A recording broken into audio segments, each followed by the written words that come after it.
नमस्कार साथियों, civil stipe के इस यूट्यूब चैनल में आप सबका स्वागत है। मेरा नाम है अजय और आशा करता हूं कि आप सब पूर्ण रूप से स्वस्थ होंगे। बहुत अच्छे से आप सबने अपनी जेबीटी हिंदी की परीक्षा भी दी होगी। जैसे कि साथियों आप सबको पता है कि 8 नवंबर 2025 को जेबीटी टेट का पेपर हुआ है। तो उस पेपर में आपको हिंदी विषय के जो प्रश्न पूछे गए थे उन प्रश्नों पर आज हम चर्चा करने वाले हैं। उन प्रश्नों के क्या क्या उत्तर होंगे वो भी हम चर्चा करेंगे, क्योंकि परीक्षा के बाद विद्यार्थियों के मन में ये प्रश्न बना रहता है कि जो हमें परीक्षा में प्रश्न पूछे गए थे वो कैसे प्रश्न थे, उनके उत्तर क्या क्या होंगे। तो आंसर की तो अभी ऑफिशियली नहीं आई है, तो इसलिए अभी मैं आपको बताता हूं कि उन प्रश्नों के उत्तर क्या क्या होंगे। उसको देखकर आप अनुमान लगा सकते हैं कि आपको जो हिंदी का भाग था आपको उसमें कितने अंक प्राप्त होंगे। तो चले करते हैं शुरू आज की इस वीडियो को। तो इस वीडियो को लाइक शेयर जरूर कीजिएगा, अपने मित्र तक जरूर साझा कीजिएगा। जैसे कि आपके मन में दुविधाएं बनी हुई हैं तो वो दुविधाएं आपके मित्रों के मन में भी होगी, तो उन दुविधाओं का समाधान आपको आज की इस वीडियो में मिलने वाला है। तो चले समय को व्यर्थ ना करते हुए फटाफट से हम देखते हैं कौन कौन से प्रश्न आपको पूछे गए थे। तो पहला प्रश्न आपको जो पूछा गया था 61 नंबर प्रश्न था जो कि सरोज स्मृति किस कवि की रचना है। तो सरोज स्मृति किस कवि की रचना है? विकल्प थे मैथिली गुप्त, बिहारी जयशंकर प्रसाद और सूर्यकांत त्रिपाठी निराला। तो बहुत ही प्रसिद्ध रचना सरोज स्मृति सूर्यकांत त्रिपाठी निराला जी की ये रचना थी। ठीक है, सरोज स्मृति जो है उन्होंने अपनी पुत्री सरोज की स्मृति में लिखी थी। ठीक है, उनकी पुत्री की जब मृत्यु हो गई थी तो उनकी याद में उसने अपनी पुत्री की सरोज की याद में इस रचना को लिखा था, सरोज स्मृति को लिखा था। ठीक है जी, अगला प्रश्न जो आपसे पूछा गया था, निम्न में से कौन सी पुस्तक महादेवी वर्मा द्वारा लिखित नहीं है? विकल्प उर्वशी था, स्मृति की रेखाएं, यामा या पथ के साथी। तो इसमें जो विकल्प है उर्वशी, जो ये रचना है ये महादेवी वर्मा की नहीं है, ये रामधारी सिंह दिनकर की रचना है। बाकी सारी की सारी रचनाएं स्मृति की रेखाएं, यामा और पथ के साथी, ये सारी की सारी रचनाएं महादेवी वर्मा जी द्वारा रचित हैं, उनके द्वारा लिखित है। अगला प्रश्न आपसे पूछा गया था, श्रृंगार रस का स्थायी भाव क्या है? उत्साह, यहां पर उत्साह था, शोक था, हास था या रति था? तो श्रृंगार रस, जिसको रस राज कहा जाता है, रसों का राजा कहा जाता है, तो इसका जो स्थायी भाव वो रति है। अर्थात मन जब रत होता है तो श्रृंगार रस की उत्पत्ति होती है। ठीक है, उसके बाद आगे हमारे जो प्रश्न पूछा गया था, रात दिन शब्द में समास बताने के लिए उचित विकल्प का चयन करें। विकल्प था द्वंद्व, द्विगु, कर्मधारय या अव्ययीभाव। तो बड़ा ही सरल प्रश्न था, रात दिन में द्वंद्व समास है। ठीक है, द्वंद्व समास है, दिन रात ये जो समासिक पद होते हैं। ठीक है, तो ये हमारे पास दिन रात जैसे, तो ये सबसे आसान प्रश्न द्वंद्व समास। वैसे तो पूरी की पूरे आपको जो प्रश्न पूछे गए थे कोई भी कठिन प्रश्न नहीं था, बड़े अच्छे प्रश्न पूछे गए थे और आशा करता हूं आपका भी कोई भी एक भी प्रश्न गलत नहीं होगा, है ना। उसके बाद अगला प्रश्न था, कमल के समान नयन कौन सा समास था? ठीक है, कमल नयन, कमल नयन में कौन सा समास है? या कमल के समान नयन, अव्ययीभाव समास, तत्पुरुष, द्वंद्व या कर्मधारय? तो इसमें जो हमारे पास कर्मधारय समास था, कर्मधारय समास, कर्मधारय समास क्यों हमारे पास यहां पर आया? क्योंकि जहां पर कमल के समान नयन, तो नयनों की क्या की गई है कि विशेषता की गई है। जहां पर विशेष्य और विशेषण होते हैं वहां पर आपको देखने को मिलता है कर्मधारय समास। ठीक है, विशेष्य और विशेषण जहां पर होंगे वहां पर आपको कर्मधारय समास देखने को मिलता है। चलो जी आगे चलते हैं।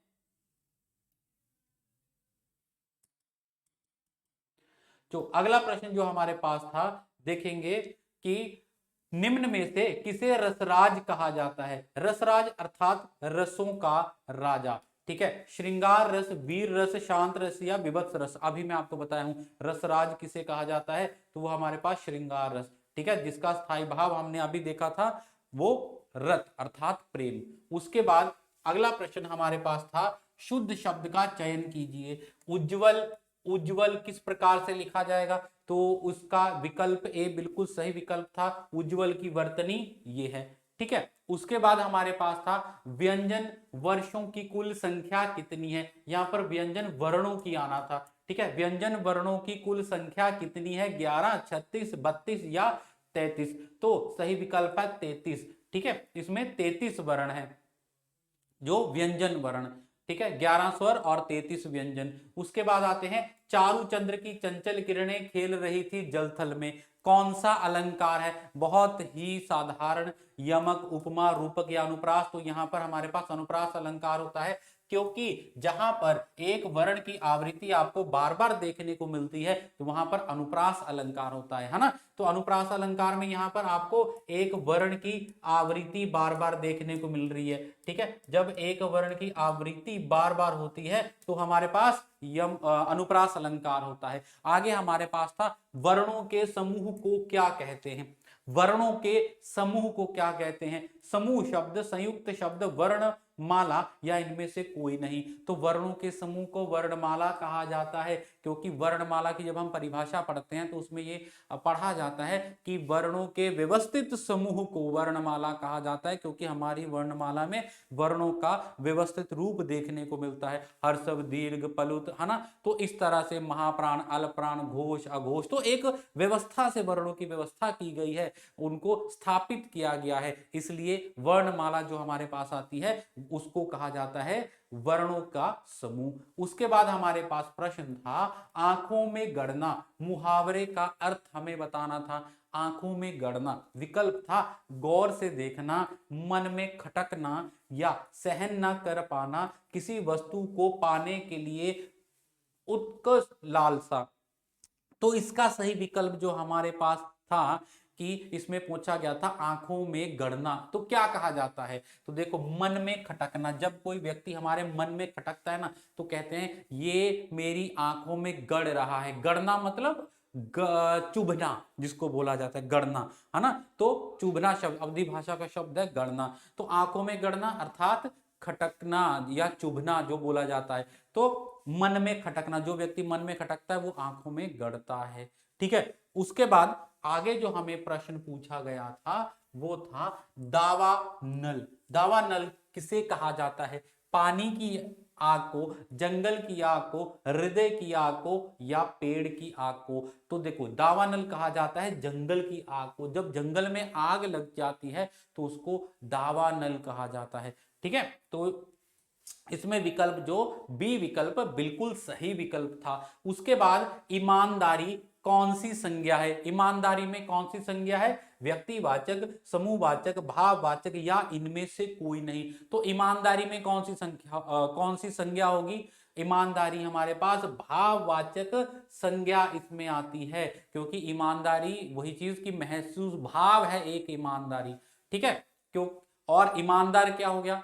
ईमानदार किसको कहा जाएगा? विशेषण हो गया, ठीक है। उसके बाद आगे हमारे से प्रश्न पूछा गया था वृत्ति के कितने भेद होते हैं। यहां पर विद्यार्थी जो थोड़े से भ्रमित हुए थे, एक प्रश्न जिसको हम बोल सकते हैं थोड़ा सा विचलित करने वाला था विद्यार्थियों को, है ना। वो था 5, 4, 7 या 8। तो वृत्ति किसे कहा जाता है पहले तो हमें ये जानना होगा। तो वृत्ति कहा जाता है जहां से हमें क्रिया के ढंग का पता चलता है, क्रिया की रीति का पता चलता है कि क्रिया किस प्रकार से हो रही है, उसको वृत्ति कहा जाता है, ठीक है। तो वृत्ति क्रिया के प्रकट होने की रीति या ढंग को कहते हैं।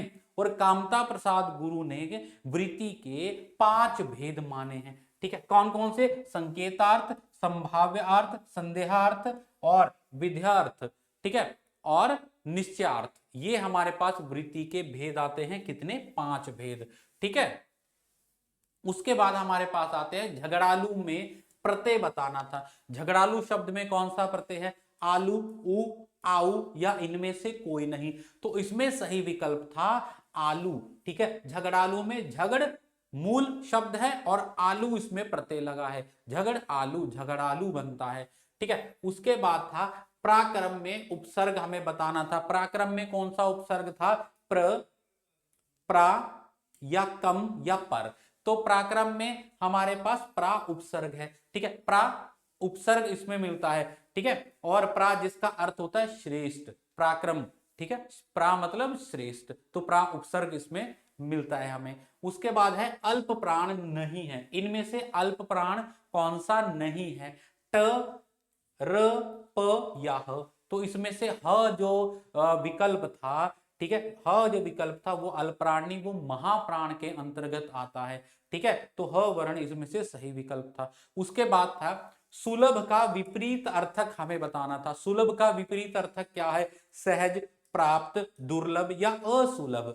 तो सुलभ का क्या होता है? बहुत बार हमने ये प्रयोग किया है, ये चीज हमारे लिए बहुत सुलभ है और ये चीज हमारे लिए बहुत दुर्लभ है। तो दुर्लभ इसका आना था विकल्प सी, बिल्कुल सही विकल्प, ठीक है। सुलभ जो आसानी से प्राप्त हो और दुर्लभ जो हमें थोड़ी कठिनता से प्राप्त होता है, तो उसको दुर्लभ कहा जाता है, ठीक है। उसके बाद आगे जो हमें प्रश्न पूछा गया था वो प्रश्न था विराम नहाने को गया वाक्य में कौन सा कारक है? विकल्प ए अपादान, करण, संप्रदान या फिर संबोधन कारक। तो इसमें पूछा गया था विराम नहाने को गया, तो वाक्य में कौन सा कारक है? ठीक है, विराम नहाने को गया संप्रदान कारक। अब यहां पर संप्रदान कारक क्यों आया?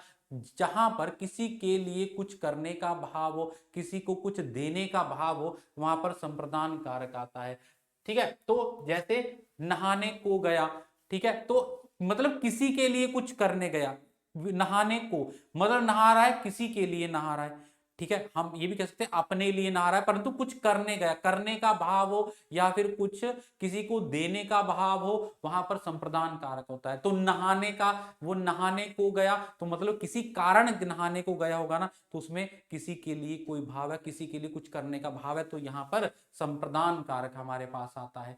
पत्नी का पर्यायवाची नहीं है, भार्य, भार्या, महिला, दारा या वामा। तो इसमें महिला जो विकल्प था, वो विकल्प जो महिला था वो पर्यायवाची पत्नी का नहीं होता है। महिला तो कोई भी महिला होगी, उसको पत्नी थोड़ा कहेंगे, कोई भी महिला है, ठीक है। पत्नी जो होती है विशेष को ही पत्नी कहा जाता है ना, जिसके साथ विवाह हुआ उसको पत्नी कहा जाएगा, हर महिला को पत्नी नहीं कहा जा सकता। तो इसलिए भार्या, दारा और वामा ये पत्नी के पर्यायवाची है, महिला जो पर्यायवाची नहीं आता है। जो महिला शब्द है वो स्त्री के लिए प्रयोग किया जाता है, किसी भी स्त्री के लिए प्रयोग किया जाएगा, ठीक है। उसके बाद हमारे पास था हर्षव, दीर्घ, पलुत किसके भेद हैं? व्यंजन, संधि, स्वर या वर्ण के भेद। तो हर्षव, दीर्घ और पलुत ये हमारे पास स्वर भेद आते हैं, स्वरों के भेद आते हैं, ठीक है। हर्षव स्वर जिन एक मात्रिक स्वर, उसके बाद हमारे पास आते हैं दीर्घ स्वर द्विमात्रिक और पलुत त्रिमात्रिक स्वर जिनको कहा जाता है, ठीक है। तो ये हमारे पास स्वरों के भेद आते हैं। निम्नलिखित में कौन सा यौगिक शब्द है? लेखक, पुस्तक, विद्यालय या योगी। तो इसमें हमारे पास जो आता है वह विद्यालय शब्द जो है यौगिक शब्द है। और यौगिक शब्द कौन से होते हैं? जो दो सार्थक शब्दों से मिलकर बनते हैं उनको यौगिक शब्द कहा जाता है। दो सार्थक शब्दों से मिलकर बनते हैं, जिनके खंड कर दी जाए तो भी वो अर्थवान रहते हैं। तो विद्यालय शब्द देखो, विद्या, धन, आलय, है ना। तो विद्यालय में क्या हो गया? विद्या, धन, आलय। विद्या अर्थात शिक्षा, है ना, और आलय मतलब घर। तो दोनों शब्द अर्थवान है, इनसे जोड़कर विद्यालय बना है। तो ये हमारे पास आ गया विकल्प सी, ये विद्यालय क्या है? यौगिक शब्द है। उसके बाद हमारे पास आता है अग्नि का पर्यायवाची शब्द बताएंगे, आग, अनल, दहन या उपरोक्त सभी। तो अग्नि के पर्यायवाची उपरोक्त सभी हैं, आग भी है, अनल भी है, दहन भी है, ठीक है। तो ये उपरोक्त सभी विकल्प डी यहां पर बिल्कुल सही था। उसके बाद था अयोध्या के राजा दशरथ के 4 पुत्र थे, इसमें कौन सा पदबंध था? संज्ञा पदबंध, विशेषण पदबंध, क्रिया पदबंध या फिर क्रिया विशेषण पदबंध। तो इसमें संज्ञा पदबंध था, ठीक है, संज्ञा पदबंध था अयोध्या के राजा दशरथ, ठीक है। उसके बाद बंदर का तत्सम रूप, मरकट, वानर, कपि, हरि। तो सारे के सारे पर्यायवाची है, परंतु तत्सम रूप पूछा गया है तो बंदर का तत्सम रूप वानर, ठीक है, अधिक प्रयोग किया जाता है वानर शब्द को। तो यहां पे थोड़ा सा भ्रम हो सकता था विद्यार्थियों में, परंतु जब भी तत्सम शब्द देखा जाएगा बंदर का वानर ही आएगा। पर्यायवाची पूछे जाएंगे तो मरकट, कपि, हरि सब आता है, ठीक है। उसके बाद हमारे पास था निम्नलिखित में रूढ़ शब्द कौन सा है? गाय, लंबोदर, विद्यालय या फिर पंकज।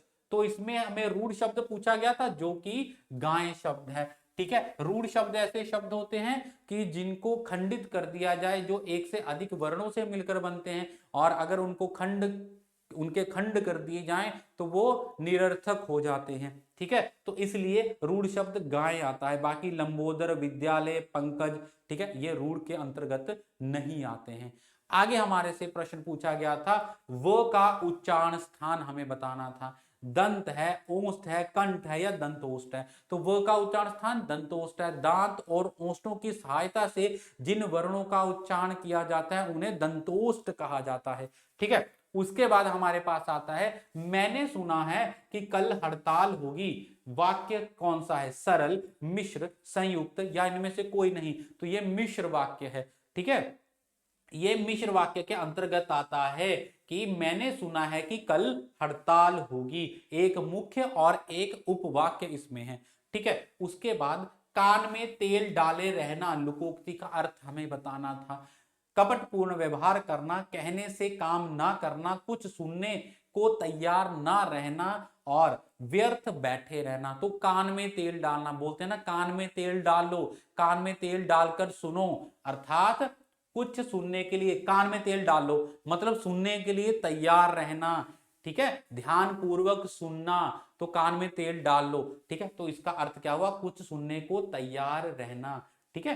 उसके बाद हमारे पास थी प्रश्न जो, कवि का स्त्रीलिंग क्या होगा? कवि का स्त्रीलिंग कविता, कवित्री या फिर कौन काव्य क्या होगा? तो इसमें सही विकल्प था कवयत्री, ठीक है। ये हमारे पास होता है कवि का स्त्रीलिंग रूप। तो जहां तक परीक्षा को देखा जाए, जो इस प्रश्न पत्र में प्रश्न पूछे गए थे तो कठिन नहीं थे प्रश्न। हिंदी के प्रश्न बहुत ही सरल थे, बहुत अच्छे प्रश्न थे, और आशा करता हूं कि आपकी परीक्षा में जो आपने ये पेपर किया है, हिंदी जो भाग है उसमें अच्छे अंक आपको प्राप्त होंगे, ठीक है। और कमेंट बॉक्स में मुझे एक बार अपने अंक जरूर बताइएगा कि आपके कितने अंक हिंदी भाग में बन रहे हैं। तो अगर आपको ये वीडियो अच्छी लगी हो तो इस वीडियो को लाइक शेयर जरूर कीजिएगा, अपने मित्र तक साझा जरूर कर दीजिएगा, और नीचे कमेंट जरूर कीजिएगा कि आपके कितने अंक इस परीक्षा में बने हैं। आप सबका बहुत बहुत धन्यवाद इस वीडियो में अंत तक बने रहने के लिए, और स्वस्थ रहें